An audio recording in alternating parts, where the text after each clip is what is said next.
Hello viewers, welcome to my channel. నేను మీలో ఒకటిని. ఆకుకూరలకు మించిన హెల్తీ ఫుడ్ ఇంకోటి లేదు. మరి ఈ సీజన్లో చింతకాయ బచ్చల కూర కాంబినేషన్ సూపర్గా ఉంటుంది. అందులోనూ శనగపప్పు కలిపితే అది వేరే లెవెల్. తింటే వచ్చే బెనిఫిట్స్ మీరు చదివేయండి. అది ఎలా చేయాలో నేను చెప్తాను.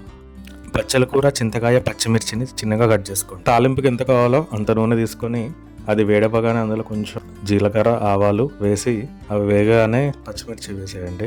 ఆ తర్వాత కొంచెం వెల్లుల్లి పేస్ట్ వేసి అది కూడా వేగగానే ఇది శనగపప్పు, బచ్చల కూర, చింతకాయ ముక్కలు వేసి గ్లాస్ నుంచి ఒక 2 గ్లాసులు నీళ్ళు పోసి కనీసం ఒక 15 to 20 minutes సిమ్ మీద అలాగే ఉడకనివ్వండి. ఎప్పటిదాకా అంటే శనగపప్పు పూర్తిగా ఉడికే వరకు ఉంచి బాగా ఉడికాక సరిపోయే ఉప్పు మీరు అందులో యాడ్ చేసి పప్పు గుర్తుంటే కొంచెం అలా స్మాష్ చేస్తే కొంచెం టేస్ట్ ఎలివేట్ అవుతుంది. అలా చేసేస్తే అంతేనండి, వేడివేడిగా చింతకాయ బచ్చల కూర పప్పు రెడీ.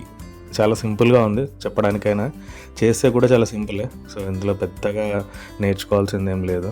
వేడివేడి అన్నంలోకి, చపాతీలోకి చాలా బాగుంటుంది. ఖచ్చితంగా ట్రై చేయండి. ఏ నచ్చితే లైక్ చేయండి, షేర్ చేయండి, సబ్స్క్రైబ్ చేసుకోండి. సరిగ్గా చూడలేదు ఎప్పుడు ముందుకురా.